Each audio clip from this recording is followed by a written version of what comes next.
Hey, I'm Björn from Highfinder. You're watching the Hydrogen Leader podcast. Today we are talking with Bart Biebuyck. He has a lot to share. He's a known figure in the industry, did multi-billion projects, and he's sharing what it takes to run a successful hydrogen project. It is super important to get the people on board. How he became successful as a leader. Keep believing in what you're doing and do not get distracted. And what is he doing in the industry going forward the next 10 years? My aim is that we achieve the hydrogen economy. Watch until the very end because you will be surprised what he has to share and recommend for all people who are driven to work in the hydrogen economy. Thank you for watching.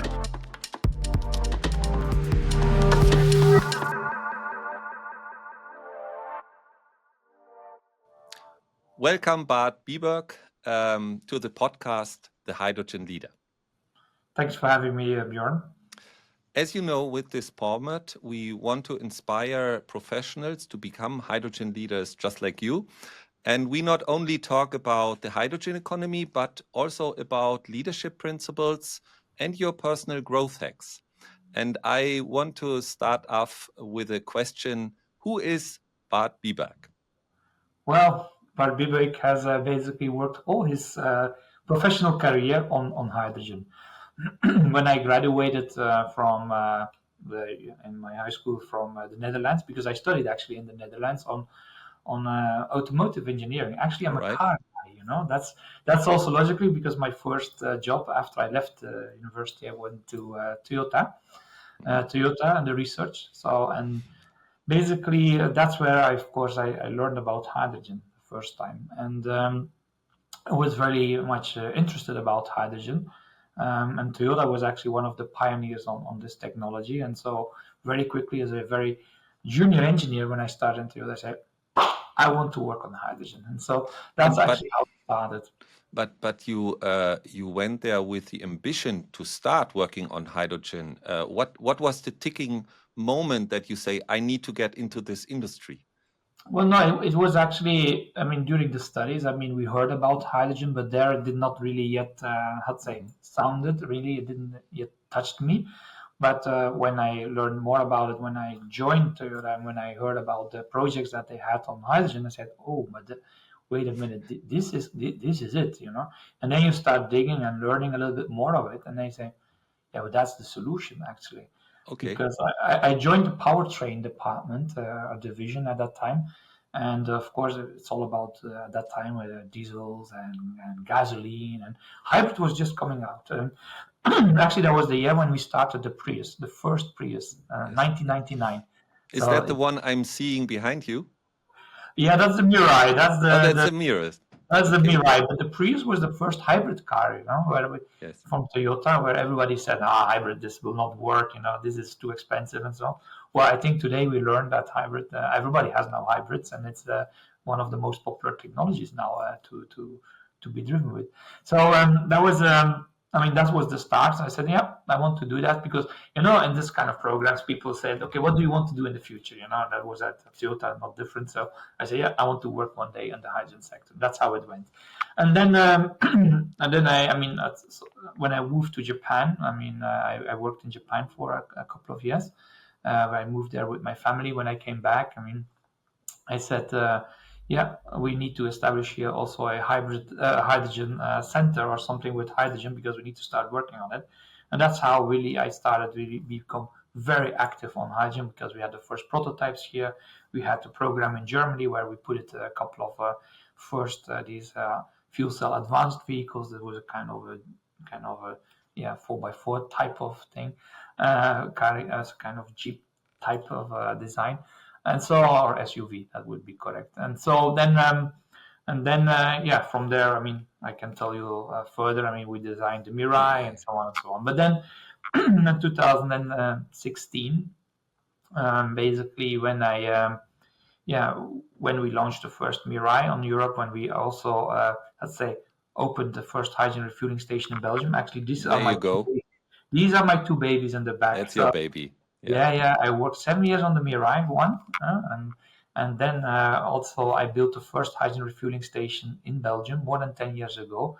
Right. Big story, how to get that first hydrogen refueling station. I mean, I will never forget my first meeting with authorities to say I want a hydrogen refueling station, and they were looking to me like, "Who is this guy?" You know, but was a very interesting conversation. I can tell you more about that.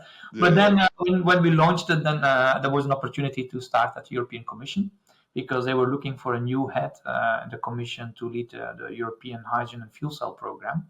And so, yeah, I mean, since I had quite a lot of knowledge on hydrogen, but also, I mean, this was a bit of a side now, but I was also locally in my city. I was politically active, where basically I in was Belgium then. in Belgium, yeah, but in a very small city. I mean, Yeah. only 20,000 inhabitants, so it's extremely small city. But I was really active there, and I mean, I was part of the local government. And so they said, "Oh, that's quite interesting. I mean, we have actually somebody who understands politicians, but also who understand the technology." And they said, "Okay, finding somebody who has like these two kind of backgrounds is very unique because normally an engineer doesn't easily go to politics, and so and versa versa. I mean these are quite unique animals. I would say these two together. So that's why they found it very interesting, and that's why after running through the official process, which took a year, then I was actually assigned to head the fuel cell and hydrogen undertaking, and then. Yeah, and after that was for a 7 years mandate, by the way. It is a fixed term by the commission because once you're at that level, I mean, this is the highest level you can get. They said, okay, you can do this only for 7 years because otherwise it becomes sensitive. You know, you might take some advantage of some companies or whatever. You say you might become kind of sensitive to things, and that's why they limit these kind of positions for maximum 7 years. And then I had a choice. I mean, after 7 years of being at the helmet of the European Union for hydrogen fuel cells, so what do? You move to another area like digital or health or bio, or you can do many things at the commission, you know. But my heart was hydrogen, so I said, no, I have to stay in the hydrogen field. And then that's where I started Green Energy Park together with a number of companies, and that's where we are now really working to make the hydrogen economy a reality because this is what we want to achieve. Please do me a favor and subscribe to our channel. If you like the content, it helps a lot to grow the channel. Thank you very much. Okay, I think you touched upon many things already. Just keeping a little bit on this personal story. What drives you? Because I now know that you are passionate for hydrogen. But is there anything that you as a professional say, I'm a very driven person because? No, because I believe very strongly that we need to work on the climate ambitions that we have. I mean, everything started when I was very young. I had a very serious accident when I was young. I was in an explosion. I mean, some people might know that, and I was actually close to death. I mean, I was a couple of weeks in hospital where nobody knew whether I would make it. So, and then I will never forget when I woke up. I mean, after a month, and then I could start. I mean, standing up again, and I watched basically outside of my window, and there I saw a beautiful tree. I will never forget. It was like a solitary tree, and that's where I kind of said, okay, I want to work on the rest of my life to do something good for the climate because now I received a second chance in my life. Because otherwise, it was very close to that. My life was over, and so and that was a very important moment that I said I will dedicate this second chance to do something right for the climate. And hydrogen came late. I mean, hydrogen then came during my engineering courses, and then then the rest is history. So, Bart, thank you for sharing this. I guess it says a lot if people who have a near-death experience then wake up and say, I need to do something for climate, and I will dedicate my professional life to do this. I think this is quite extraordinary and inspiring. So, coming back to your different roles, why are you such an advocate for hydrogen? Is this really, as you say, this is it? This is the solution? Why do you believe this is the solution? Because it's very circular. For me, it is clearly the solution. It's circular. You do not harm basically the earth and the climate because you start from water and you return to water. So is more circular you cannot be, and water is very abundant on this, let's say, on this planet. Even hydrogen is a molecule which is the most available on this planet, and actually hydrogen is the origin of everything. I mean, stars, planet, even humans are built by molecules of hydrogen. So I think is the most logical thing that if this works with that molecule also to clean up our let's say industrialization, and then It's the first yeah, molecule as well. We know it's this. number one in It's number one. is number one in the table of Mendeleev. So, in the table of Mendeleev. So, I mean, it's a logical thing to do, and yes, there are many challenges to get there. I agree that, but I mean, in my opinion, it's the solution for sure. Okay. So, reflecting on the three different roles that you had as an engineer in Toyota, as a very important person in the European administration, and now in Green Energy Park, is there a consistent learning that you as a leader can share with our audience? Because you are a very successful businessman. What is the origin of your personal success? Keep believing in what you're doing, and do not get distracted. I think keep the focus. And for me, it was always like make step forwards, make a step every day. Every day you wake up, make a step forward, and don't try to reach the ideal situation, the perfect situation, because if you always try to achieve that, you will never get there. So always make steps forward, but believe in your goal. I mean, there are many ways to reach your goal. I mean, I always say when I explain to young engineers or something, look, we have a goal, and on your path to your goal, there will be many roadblocks, you know. But there are Yeah. many ways to go around the road. You can go around, you can go under it, you can go through it, you can go over it. So there are many ways to pass your roadblock. The most important is always to stay focused on your end goal. This is what you want to achieve, and that's where you need to go. And don't get, don't get negative. I mean, always stay positive in life. Yeah, yeah. It gives you so much energy, and it's also so nice when you talk to people and you stay always positive and so on. It doesn't mean that you should be naive. That's something else. But staying positive, and yes, there are things that sometimes that doesn't work out, and sometimes also say, I should have done that differently. This is not good. Oh, this is bad. But it is all on a pathway towards your end goal. And if you keep your focus on that end goal, the things that happen today, tomorrow, or next week, which are maybe not positive or having a negative, doesn't matter so much. You just learn from it, you take it on, and you move to the next step. Yeah, This and is the most important. I can totally buy into that. And what I think professionals tend to not see is the learning that they will get on the way, because many people want to craft out their future like an Excel sheet, but they always see risk, but nobody sees all the opportunities that will come along the way and the support that you will get. And I think this is one of the main learnings I have received when I started my journey as Highfinder. Yeah, it's very important, Bjorn, is that you keep your eyes open.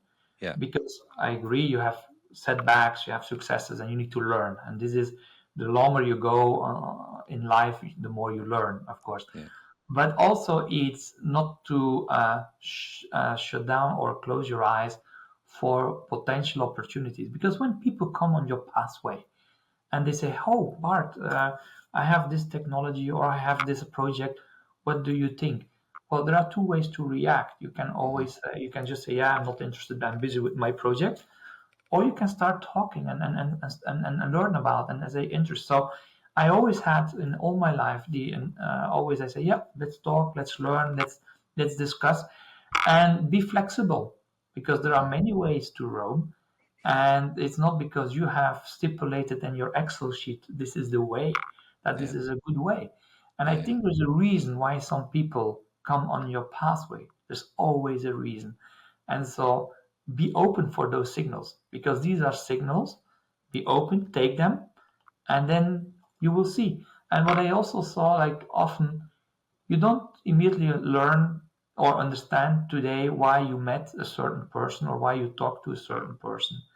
And sometimes after 1 month or half a year or 1 year later, even say, that's why I had to meet that person. That's why I talked to that person.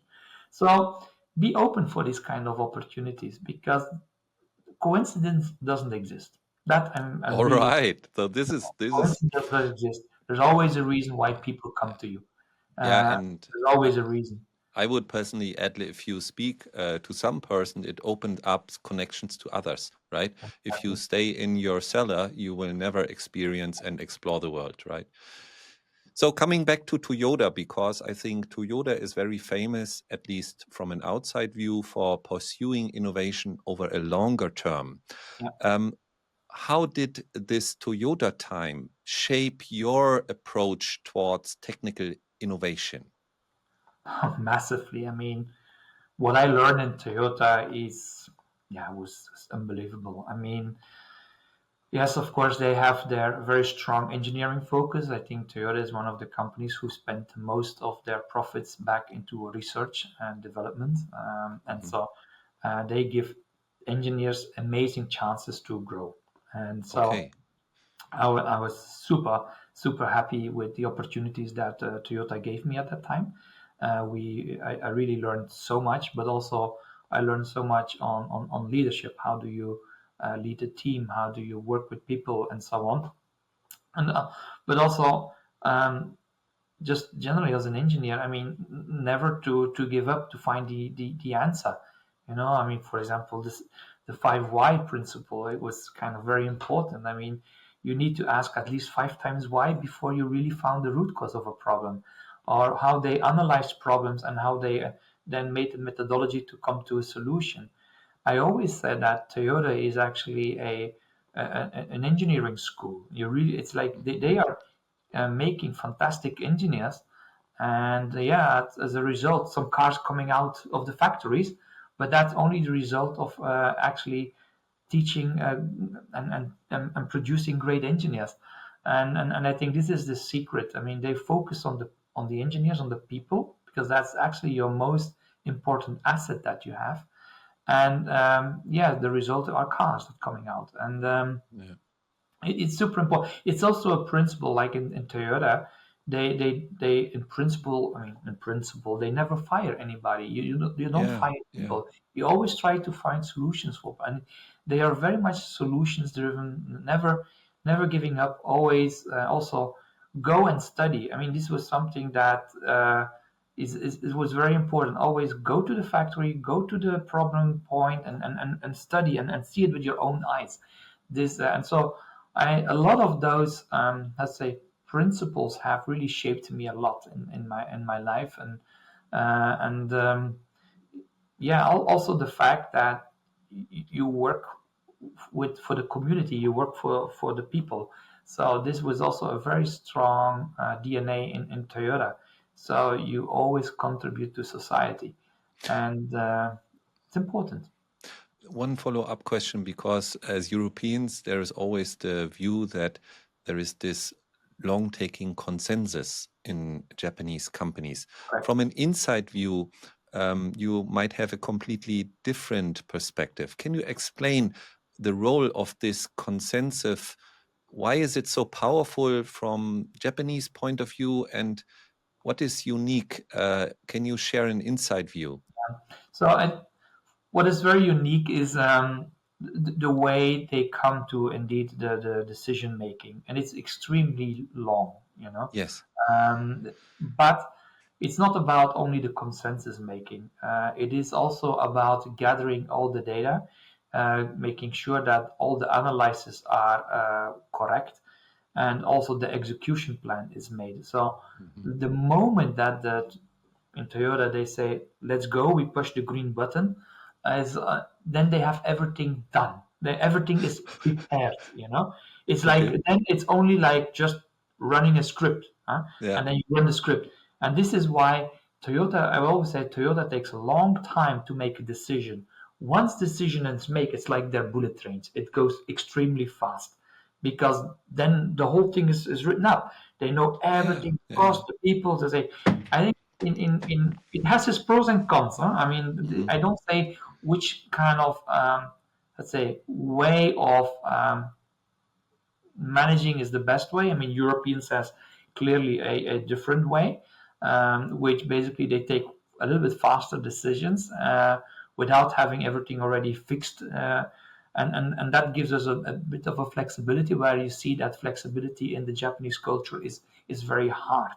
So because once they decided on a plan, they want to execute the plan to the letter, you know, Yeah. Yeah. Yeah. and and then Yeah. when It's very something impressive. happens, and then when something happens that is actually not in the script, you know, Yeah. like a sudden event, then it's like, oh, panic. What do we do? How do we solve? And this is then basically where you see then a little bit the let's say the disadvantage of such a system, because it creates let's say insecure and people don't know what to do and so on. And so this creativity thinking is then less there. For example, Mhm. if you then go into Europeans, they maybe not have everything nicely scripted. When something happens, yeah, let's solve it, no problem. We're gonna do it like that, like that, like that. You see, and that's the different culture. Yeah. Huh? Yeah. So one made it sure, Yeah. the Yeah. other Yeah. one like okay, they take it on like it comes. You know, they I think we can be very thankful to Toyota and other Asian manufacturers because actually, in terms of fuel cell and hydrogen mobility, they are the ones who are continuing to advance. And I think they are now in the third iteration of their systems, just doing it despite all the discussions that pure battery electric vehicles will be the prevailing ones. It's very impressive. And we can be very thankful that we have these Asian companies just pushing through. Like you say, they have a script and they push the button, right? they push the button and they follow the script.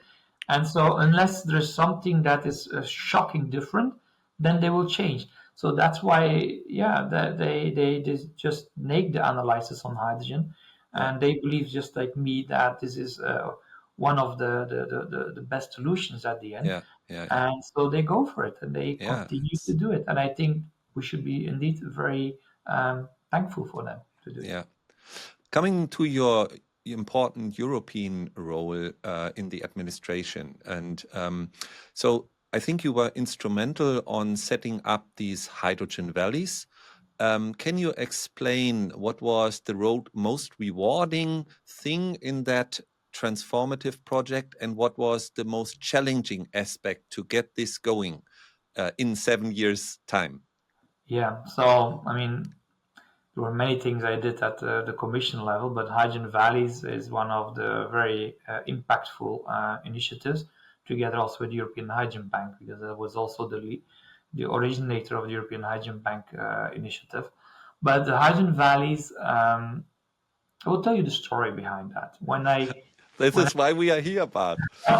when I arrived at at the commission, as I told you, I had a very big local mandate here in my city.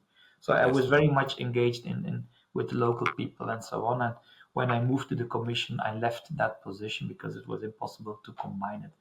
But what I learned there is that it is super important to get the people on board. And when I joined let's say the joint undertaking at that time, they were working with fantastic engineers, with fantastic scientists, and so on. But the people were not on board. You know, I mean, look, 2016.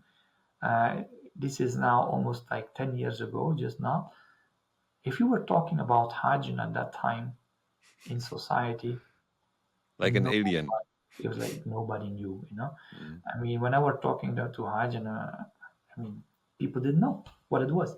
So I told to the commission, I said, look, we need to get the people on board. We really have to work with them because it's for them and they don't know. Look, I said batteries, everybody knows. Since we are a child, Basically, when we had these cars that we wanted to drive, or we had some toys, or it didn't work anymore, everybody knew, oh, I need to charge my battery. Every child knows that. Yes. So everybody knows also what batteries are.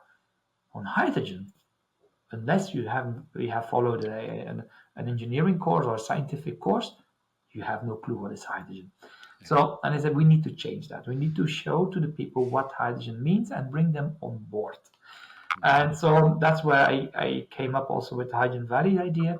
But also, I said, look, all the projects that we have financed, 2 million, 3 million, 4 million. I said, in this way, we will never achieve anything.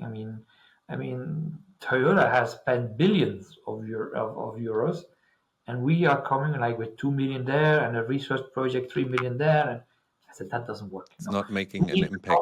100 million. We need to start working with 100 million. And that's tickets that basically change the world, that you can have an impact. Yeah. But that was shocking. I can tell you, I will never forget the first governing board, where basically the industry, the research, and the commission was there. And I said, look, we need to do hydrogen valleys. And I don't want to talk anymore about 5 million projects. We need to go for a 100 million project. And then we need to make sure that also the society is also be part of that, through, of course, local government, national government, European government, and they all contribute to the project. And then we have contribution from the private side. And it was silent. Nobody believed in it. It was like you're, and nobody believed in it. And what did you do then? Even the industry didn't believe it. The researchers also, and the commission said, no, this is not possible. The answer was, the market is not ready for this. That's what they said. I was all alone. I will never forget. But you were already in your role as an executive director, so you had a mandate for this. Yeah, well, I had a mandate to run the program, Okay. And then you have you can fill in different ways.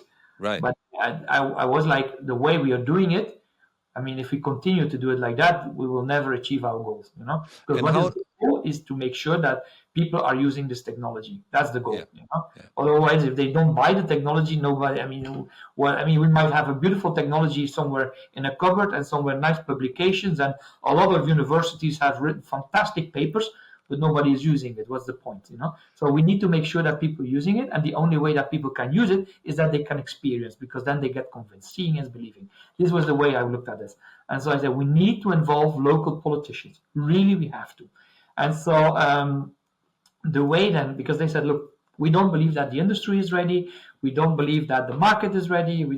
Nobody believed it. I mean, I will never forget that this was after 6 months I was in the commission. So I said, oh my God. Here we have a lot of work to do. So, and then the way to actually do it was actually, I went to local governments. I made calls to regions and said, are you interested to do this? And are you interested also to put money on the table? Again, can we go for a 100 million euro project? And so then I got... And how did they react? No, very positively. Okay, that was the complete opposite side. Complete opposite side. So my governing board, and then what the feedback from the market was absolute opposite.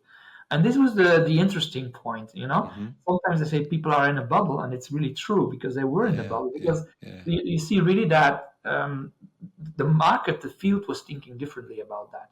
Because look, and that's what I learned. I mean, I was a vice mayor of the town, and so what do you want to do as a mayor or vice mayor, or doesn't matter, or a governor, or whatever you are? You are very close to citizens, extremely close, because when you go out of your door of your you meet them, and the people ask questions, So if you're in Brussels, you don't meet them. I mean, honestly, you only meet people who wants to lobby, who have an interest to meet you, who wants to change the law, whatever. And it's quite artificial. It's quite artificial. That's why they say you are in this kind of bubble, because they like to work always with associations and representatives and whatever. But when you really go out as a mayor, you really meet people on the street, and you need to give an answer to those people. And at that time, let's go back to 2016, because today we are in a different environment. But at that time, climate was an issue. I mean, you started to become this. I mean, the students went on the street. There Yeah, was yeah, climate for exactly. Fridays. I mean, or Fridays for climate. All these things started to happen. It was still very early time, but you knew that basically people were worried about the climate. So governors or mayors needed to bring solutions. And then you had suddenly somebody You had like an idea. Yeah. taking, why don't you join? And they said, wonderful, because now I can say something to my citizens that I do something for them, that I Yeah. want to do a project with them. And that was actually why a lot of them joined. And then when I went back to my governing board, I said, look, there are here at least 6, 7 regions that would like to apply for that. So, and then they were all surprised. And so, and then what I did is on the top of it, I said, okay, well, let's sign a kind of a letter of intent MOU with the regions that would like to participate. And then I wrote to all the regions, because I engaged also, there is a kind of committee of the regions in the Hmm. European Union, and where basically all the regions come together. I wrote to all the regions and said, do you want to join this program? And I got 25 regions coming back and say, yeah, I want to sign the MOU. And that was for me personally, a very emotional moment, because I organized then a signing session inside the commission, and then you have to see like a row of regions coming from all over Europe, all different languages, all different cultures, but coming to sign the MOU with me. And that And was, did you have the people who you were initially addressing your address in that room, seeing the yes, people of course. committed, right? Of course. So it was also an experience for them, right? Yes, it was an experience, and nobody could believe that suddenly so many regions were interesting. And so yeah, it was really emotional, because it was I like could believe that. I saw Europe in action. Really, this was what happened Yeah. there. Was like, okay, here bringing together all those people from all the corners of Europe, really willing together to work on hydrogen. And that was like a starting point. And I said, that's a momentum. Yeah, yeah. This will get traction. This will work. And that was beautiful. And then when we made the first call, the official Hydrogen Valley call, I think it was 2018 then, where we had the first one. And then we had immediately 6 proposals, six Great. Yeah. really good proposals willing to spend up to 100 million euro. And it was very good, competition. Uh-huh. And then we had basically Groningen, the North Netherlands, which was then the first European Hydrogen Valley Yeah. awarded. And they are doing a fantastic They job. are very bold. I know this. Yes. Yeah, and then we had also the UK then we had then the Orkney Islands, and I will never. I mean, 2 years later, I think I gave them an award, and we organized these awards for let's say for the good projects and so on. We had these different awards, but I gave one award to the people of Orkney, To the people of the Orkney Islands, because I Okay. found Okay. it very important, because they wanted to embrace. There was actually, before we had actually the Groningen and the Hydrogen Valley, they were already like the first ones who built on that idea. And basically, we had schools, the local government had cars, and so they started to build a local ecosystem around hydrogen. And that's where I said, look, for me, these were really the people that, the Orkney people, the society that really kind of, yeah, started this thing. And then, yeah, that was important, because again, same principle, you need to bring the people on board. It's Yeah. so important. So, bottom line, the most rewarding thing was this moment of interest, but it was also challenging to convince the ones who would give Oh, yeah. you. So, this is great. So, But this was a little bit. further, because on the Hydrogen Valleys, there was another very important moment that happened. Yes, please. And this was the one that we had the Repower EU Hmm. with the energy crisis. Yeah. Because I said, okay, I believe that hydrogen valleys are a solution for, let's say, for the energy crisis, and how we can accelerate the transition. because we had a few hydrogen valleys, but we didn't have a lot of budget for that. That's where I went to the commissioner and I said, look, commissioner, I believe now it's the right timing to accelerate hydrogen valleys. And then I worked to get the 200 million euro extra from Hmm. the budget for the Repower EU. And I wrote a whole by myself. I was on a night. I was writing the entire night. I think I sent it very late in the night to the commissioner and the cabinets and so on. I said, look, this is what we need to do. And then the next day she said, I like it. And it was done.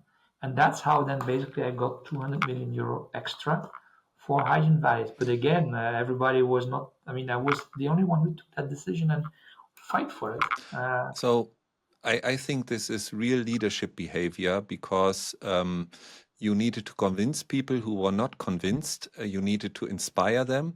But it also took a lot of personal engagement, and not everybody is willing to do that. But the good lessons for our little podcast here is if you do it like Bart, yeah, you have a chance to inspire people and basically create a real movement in Europe, right? Yeah. And this is personal engagement. Your night shift, it's great. So one little question to not only talk about the past, because I have seen, let's say, Ursula von der Leyen announcing this clean industrial deal, and I think from 2016, where we then later had Greta movement, some people are now seeing a flip back to fossil. Do you think that this clean energy industrial deal is able to accelerate what you started, or do we have to reactivate? What is your view? um, I believe that the clean industrial deal is an opportunity as well Mm-hmm. for the hydrogen sector as a whole, because we talk about, I mean, green steel. We talk about the electrolyzers we want to sell. We talk about, let's say, the refineries that need. I mean, there's a lot of opportunity in the green industrial deal for hydrogen, Mm-hmm. but it will not come like a red carpet. It means that we will have to work hard on it, and we Who need is to. we? Who is we?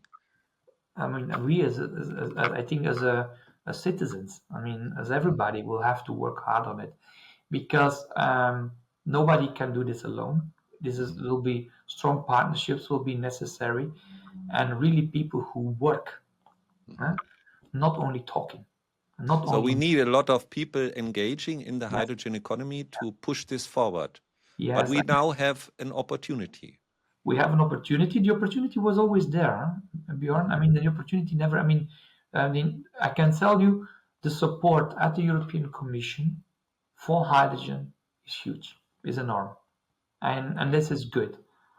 But I think it's now the industry and the researchers that need to deliver.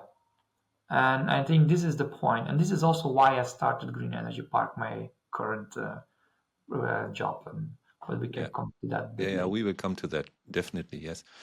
Okay, great. So, in order to, let's say, also respond to questions that we have received prior to the recording, I have two questions here from Thomas.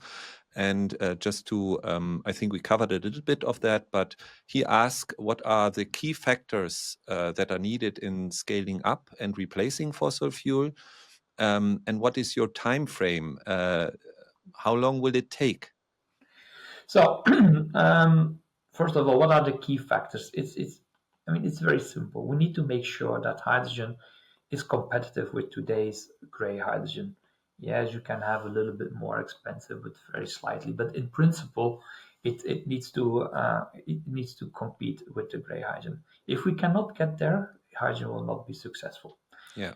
And that's why we need to go to look where we can get all the natural conditions right to produce hydrogen in a competitive way with fossil fuel hydrogen. And one of the key elements is cheap renewables, Hmm. cheap energy. This Yeah. is very important. If you do not have cheap energy, it will never work. And we should not forget that electricity cost counts for 65% of your hydrogen molecule cost. Yeah. So if you start high, you will end up high. I mean, it's as Yeah. simple as that. But So, this is throughout Europe, right? We have a problem throughout Europe in that sense. and that's why the hydrogen economy in Europe is not easy. It's really not easy because we are suffering high electricity prices. Yes, there is always some opportunities here and there, but it's all niche. And all the rest, I mean, and that's why you see a lot of projects starting or looking, but they are all heavily subsidized, you know, very heavily subsidized, which is okay to start, which was always also important. But at the end, it needs to be a viable economical case. And Is building on that and comparing it to the Middle East and China. So what you're saying is we have this inherent negative point of high energy. Is it different in the Middle East and in China? What are they doing different? so I think it's not very different with the Middle East because I calculated and I made a lot of calculations for the Middle East as well. Okay. Because I was thinking also to do some project over there, but at the moment it is still more expensive. So their Okay. electricity cost is also too expensive still. So unless you have somebody who is financing it and subsidizing it. I mean, we all know and that there's a lot of, I'd say, I mean, some sheikhs are really putting a lot of money on that, and we should be also thankful to them. And Yeah. also, I mean, because also they help to advance the hydrogen sector. But the Yeah. bottom line is still electricity cost is very high, even in the Middle East. Oh, And really? so, yeah, and Yeah. also the water cost is very high. Okay, not water is not now the main financial or cost issue in hydrogen, but it's still more expensive. So China, when you look at China, China has a lot of opportunities, but the point is that they need so much energy, and the renewable energy that that they produce at the moment, they should use directly. So they're going to use a little bit for hydrogen production, but if they need to produce all the hydrogen that they need to build massively still a lot of windmills and solar panels. And I don't think they will have enough renewables for all of that. So Okay. my study is that also a lot of China will also need import of hydrogen to do. And where is it coming from? So if you rule out Middle East and China, I think it's very simple. I mean, I think the Latin America, okay. Africa has opportunities there. Hmm.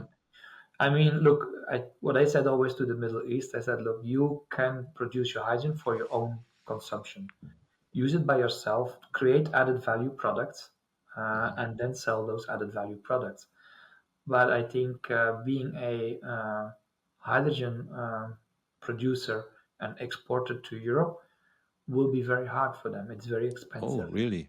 It's very So expensive. and in Latin America, they have more water power. Is that correct?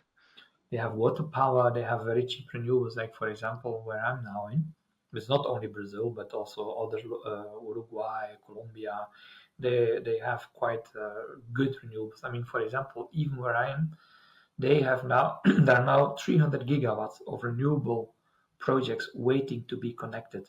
They are waiting for off-takers. So there is the grid is 100% green almost. I mean 98.5% Yeah, it's green. crazy. So they are just waiting for big projects like us to come over and just take off because that's how then they can build their renewable projects. So it is really let's say beautiful how to see how Latin America they invested a lot in these renewables over the past decades, and now they are benefiting from that because they have very cheap electricity and they have so much electricity abundant that they can also produce the hydrogen. Yes, there Yeah, are and they have also through hydrogen a real opportunity for their society to grow challenges. and to become an energy powerhouse of Yeah, the world, if that is correct. So moving on to your now green energy park endeavor, I think you touched a little bit that you started this because your 7 years were over in the administration.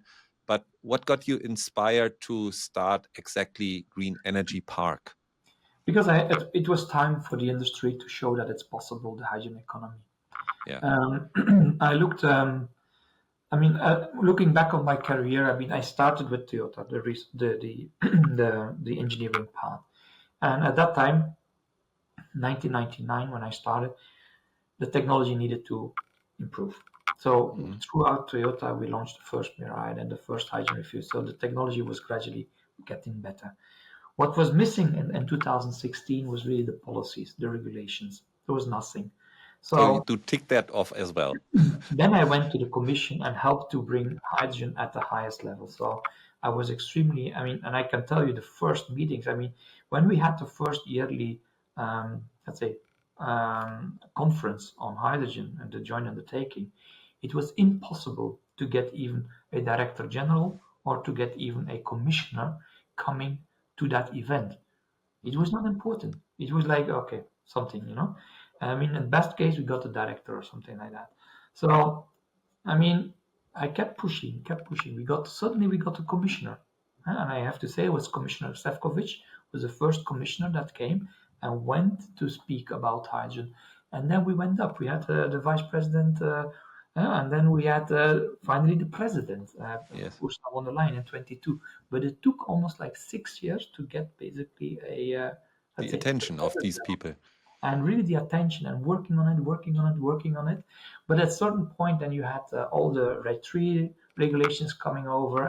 You had so much regulations coming that you say, okay, now the politicians, they know about hydrogen, regulations are starting to be in place. So I said, okay, the technology is there now, we have the regulations in place. What is the logical next step is that the industry needs to show that it can happen. And that's why I started. And I saw a lot of, how to say, industries talking about it, but not really pushing through. Not going all the way unless there was somebody coming with a lot of money to support it. And I said, look, this doesn't work like that. We need to do something where we can show that hydrogen can be economical viable. We need to find out, and that's where after I left the commission, I traveled the world. I went to US. I went to Latin America, obviously, but I also went to India. I talked to a lot of African countries as well, and I tried to, and also to the Middle East. I was a couple of times there. I think it was 5 times even in the Middle East in that period. And I tried to talk with all the developers and try to understand, the ecosystem and try to find one of the best places in the world to produce it economical viable.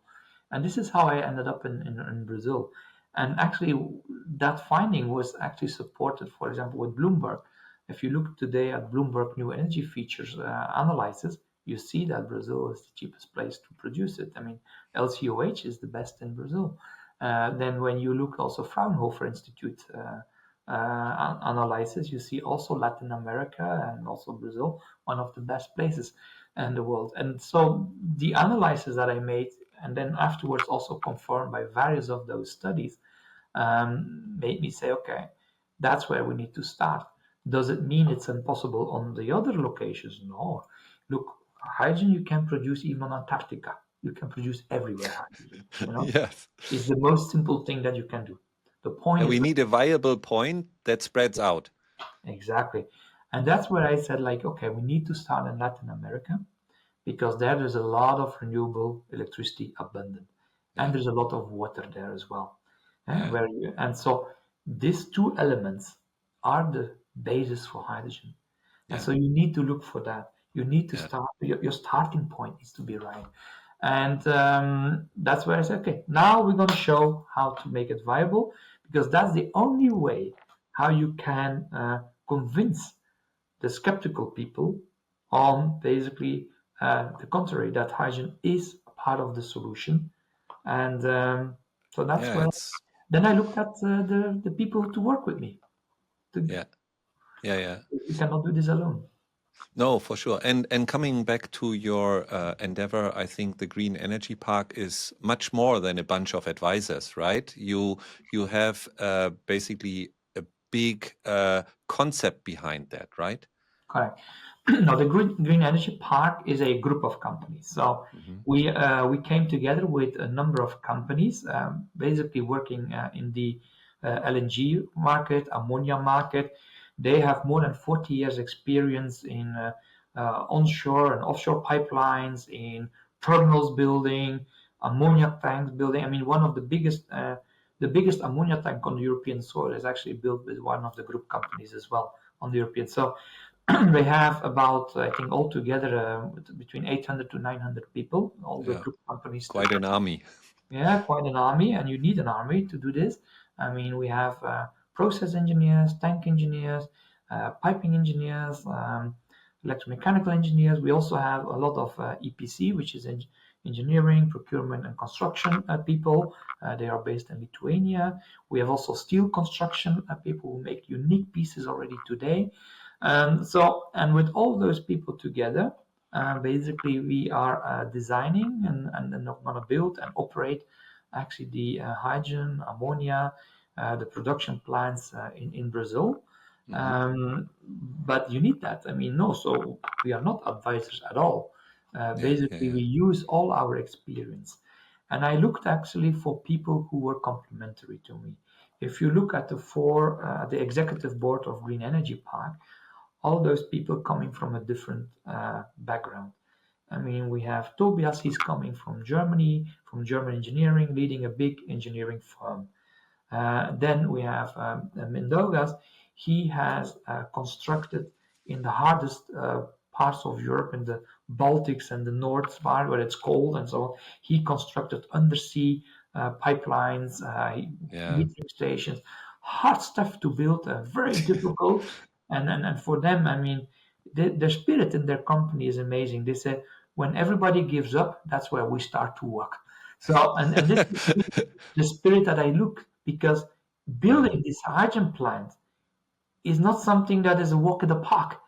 It No. will ask determination. You cannot give up. You always have to fight. Every day when you wake up is a fight, every single day. And so those people have fought their entire life. They have not done, and so you work with people that they know this thing. You know, for them it's Yeah, their yeah, yeah, natural habitat. And then finally, I needed somebody who knows about financing, yeah. and so I found somebody who worked in New York and in Wall Street with Morgan Stanley. Then he spent 20 years of his life in London, in the city of London. He has seen everything in the world of financing. And initially I said, look, I really need you, Mario. I said, I need you to join me because we are all engineers and we don't know Uh-huh. so much about financing. And we need a lot of money and a lot of Yeah. financing. And so the guy said, okay, because I joined with you, Bart, but only 2 days in a week. At the end, he's so inspired, he works 7 days in a week. And not only 8 hours per day, but almost 16 hours per day. And this is the people that you need. So we Yeah, are yeah, strictly, yeah. let's say, complementary from the engineering, construction, financing, and I'm the researcher and the policy maker. And together, we're going to build this world changing project in Brazil. Coming to your specific approach, because I think you are not offering, if I read it correctly, project management, but you're trying to deliver the vertical supply chain that is needed. Yeah. Can you explain your, because we have a lot of project managers listening and they also want to run successful hydrogen projects. So please explain what is unique about your approach, how are the different roles, and what are the different risks that you need to cover when starting such a project? So now there's many questions in one question, but Sorry for that. no, but the point is that we decided to be vertically integrated. And why Hmm. is that? The reason is very simple. If you look today to oil and gas industry, and you look at the entire value chain, for every step in the chain, there is already companies matured, well established. They know what they do, and they know the best. You know, Yeah. so there's no need in oil and gas that you have the entire value chain that you cover it. In the hydrogen world, doesn't exist. All the steps in between, every company is a new company, is not yet matured, is still trying to figure out how to do it, how to make the business. Often there's no regulation yet in place. So when I was talking to CEOs of companies, even when I was at the commission, and you say, look, will you move to hydrogen? Well, do you want to buy the hydrogen? They said, yeah, I'm interested, but I don't know how to start. I don't know where to begin. Um, Look, today, if you build a factory in Europe, you need electricity. You pick up your phone, you call to the electricity company, can you connect me? And maybe 2 weeks later, you're connected. Oh, I Yes. want natural gas. I pick up my phone, you call the natural gas operator. Can you connect me to the grid? Yeah, we will pull up to, maybe it takes a month, but you are connected. But at the rest, they just open the valve, they open, and it's done. You know, you get an invoice every month nicely. It's delivered continuously. It flows. That's and this is so they don't even need to worry about energy. Actually, yeah, the cost is It's a some. commodity, right? It's there. It's there. The infrastructure is there. Everything is Yeah. beautifully arranged. Then, do you want hydrogen? Yeah, who can deliver me hydrogen? First question. Who shall I call? Where? Yeah. I mean, I can pick up the phone, but I don't know the telephone number. That's number one. Huh? Yeah. So, number two, okay, I found somebody who produces hydrogen. But yeah, I need to pick it up in the port or I need to pick it up in the country where they produce. Oh, who can I call for logistics? Uh, I don't know. There's nobody in the telephone book, you know? So what I want to say is that the entire value chain today does not exist. Yes, there are many, many players that are doing something, trying to make it work, but they are not aligned. They are not. And the point is that for me, that was the moment I said, look, we need to be involved from the beginning, the production, until the delivery at the gate. And we need to come up with solutions so that when I go to the CEO and I have to say, yeah, you can buy hydrogen with me, and don't worry, I will bring it on the gate at this price and this quantities that you need at the time that you need it. Because these are the concerns. It's not about the price. The price is not the first concern. The first concern is, can I get the energy that I need in the quantities that I need and at the location that I want? That's number one. Then number two is, yes, the price, of course. It's an important one, but it's first about, can I get it in the quantities and location? And then that's where I said, okay, we need to bring up the entire value chain, and then we want to work with partners. We're going to work with partners who have the same mentality, because today it's not about making huge profits. Today it's about making it possible to happen, this hydrogen economy. Because if you start to work, and this is something that I also learned in the hydrogen valleys, because you have people need to work together, and all these players need to work together, and one after the other follows, and so on. The point is that if there's one person who is very greedy, who wants to make a lot of money, your chain is broken. Okay. Second point, risk taking, and that's the biggest issue, the risk taking, because nobody as a company likes to take a lot of risk. So you Yes. prefer to shift the risk or to the To one the in front of you, yes. who is before you, or the one after you, but not me. I But not me, how do you manage this now? because you bring them together Mhm. and you say everybody is part of the story. You want to be part of the story. You want to bring the hydrogen. Yes, well, that's the conditions. So basically, you try to find people that have the same mentality. This is very important. If there are people who wants to make money, lots of money today, stop it. And I did already. I kicked out already a few of them that I said, no, you're not the right partner with the right mentality. Mhm. Yes, there will be a future where there will be a lot of competition where you can make money, but that future is not today. Today we need to work on making sure that there will be a future, that we will get there. But Yeah. if you already think you're there, you're wrong. And so My you really have to work with that, and you need to carefully. And this is really an advice that I give to all the managers here. Carefully select the partner, the people, the companies you work with. It's the okay. mindset that makes it happen. It's more being on the mission than making big bucks. Yes, yes. And if money is the main driver, forget, drop them, drop them. It's not yet the time. I'm so impressed about the approach, and I can fully buy into this. But there is one big question mark I have, because this financing industry does not work this way. I sense that there is not the sense of risk taking. They have their models, and if the models they not work, you're not offering financing products. So how do you overcome this hurdle to get these projects financed? Well, there are, and then coming back to what I said first, is to find the right location where all the Mhm. natural elements are available. So in our model, we are showing that it is financially economical viable.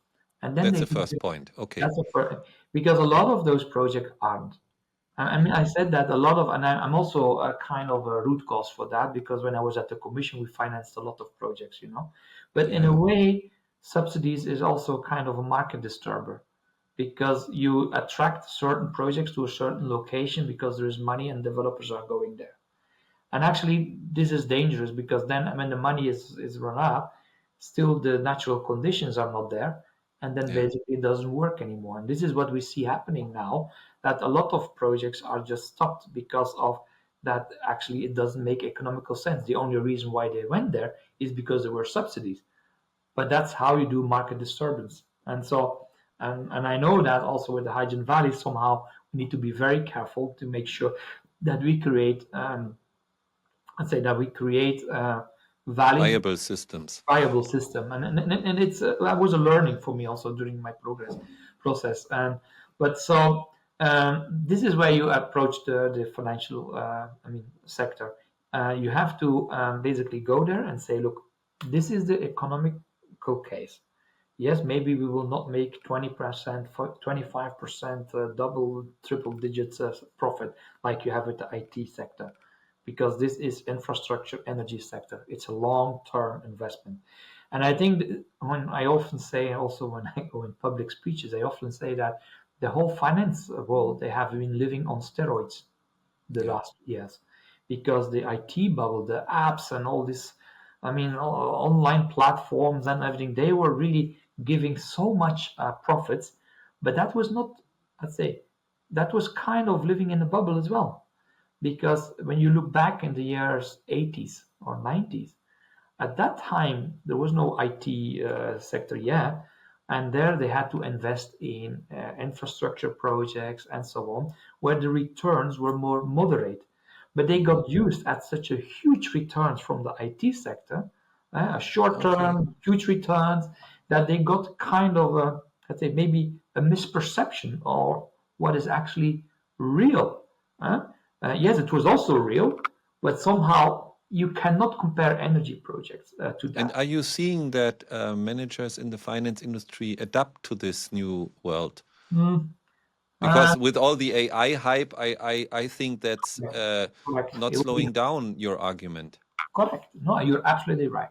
That's why I said also to the commission, I said, look, what would be important is that we make some rules on finance. That some part of the profits that are generated should go to green to clean tech.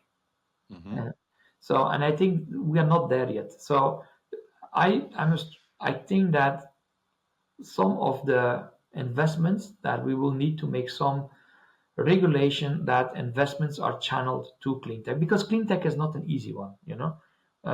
Doesn't matter now hydrogen, but also other clean tech. In general, clean tech is not an easy one to invest. It's a long-term investment. It's, yes, it's more higher risk than, for example, AI today, for sure, no doubt. Yeah. So if I believe if there is no regulation around that, it will be very hard to raise all the money that we will need in the world to realize our climate ambitions.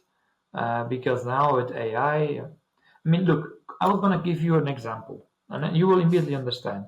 The example is very simple. If you have a lot of cheap energy available, and then you're an investor, and there are two projects.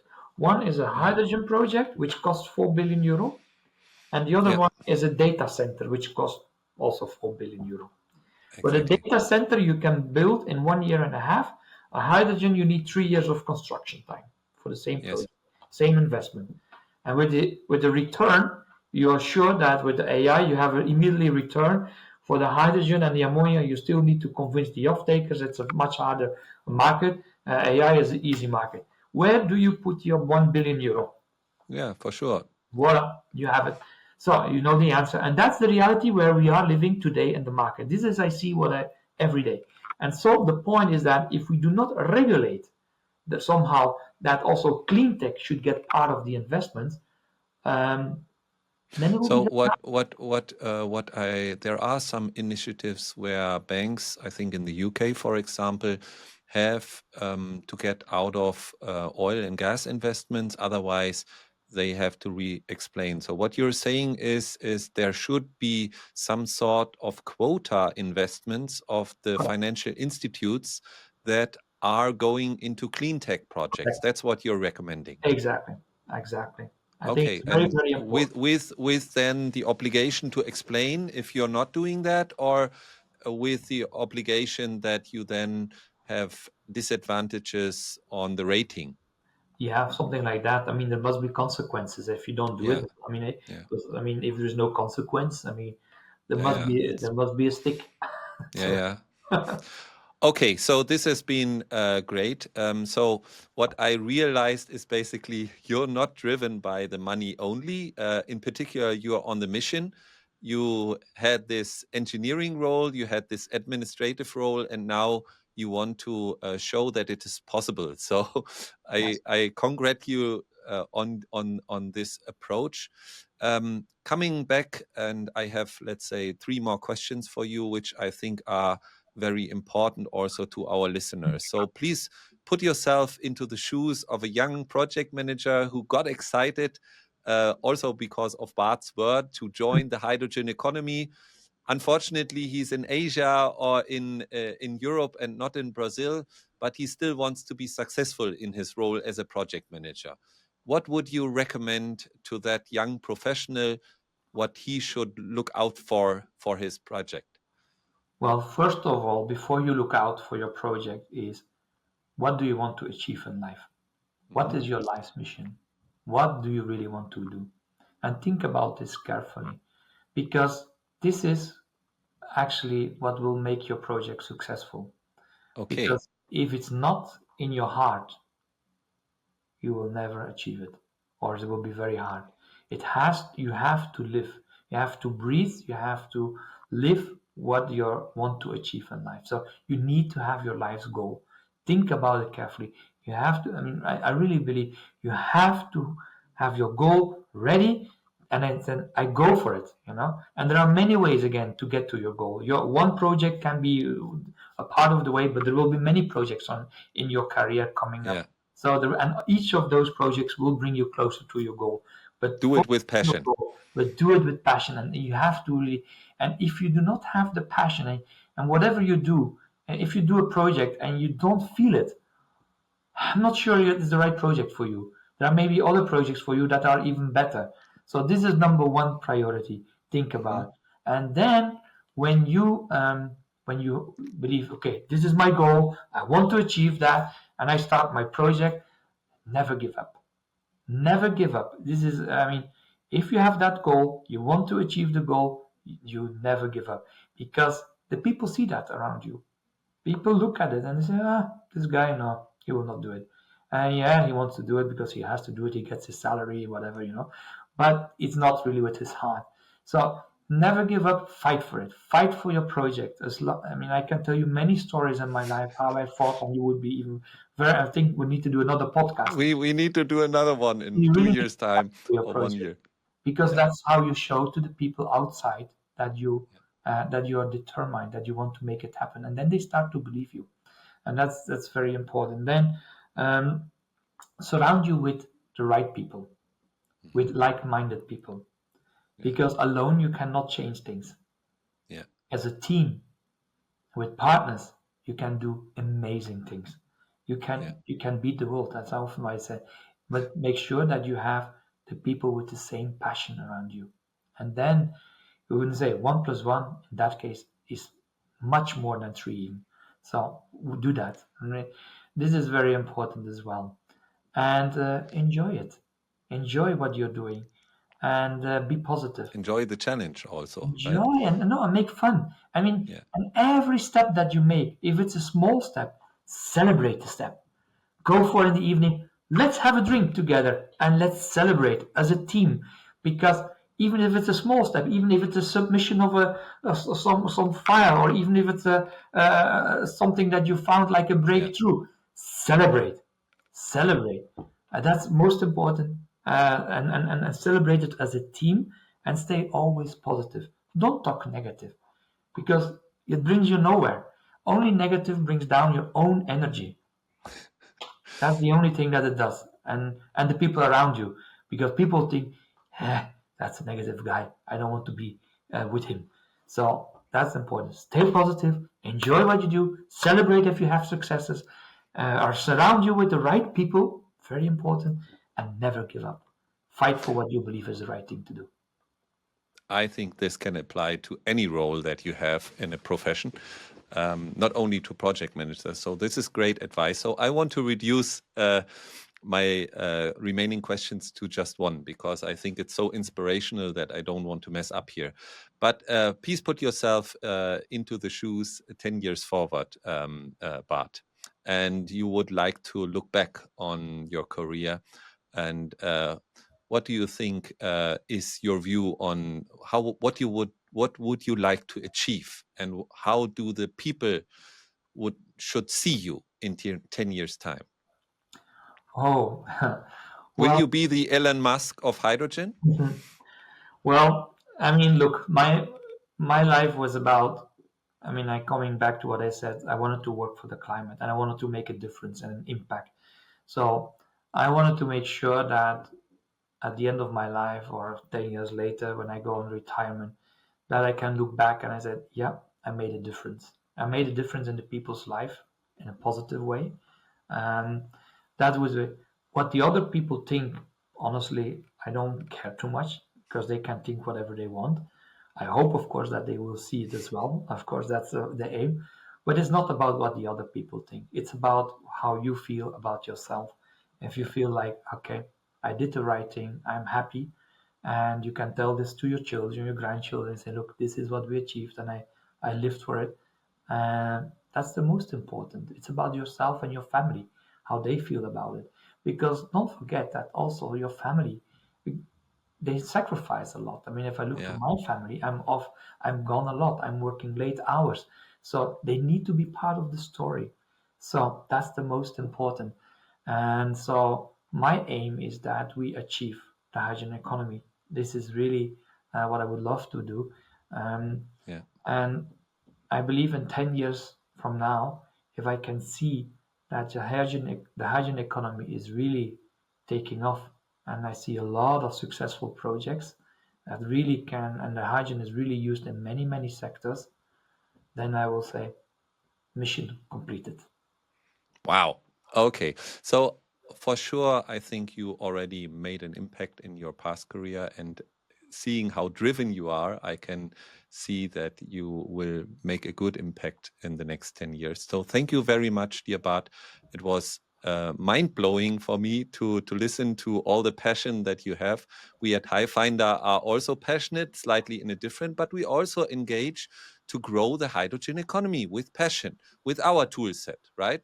And seeing people like you doing this on the project level is also very inspiring to me, and giving me comfort that I'm in the right place to continue working for the next 10 years or so, right? So thank you very much for being part of this, and I am sure we will have a follow-up, and I hope the next time we can do it also here in the studio or so.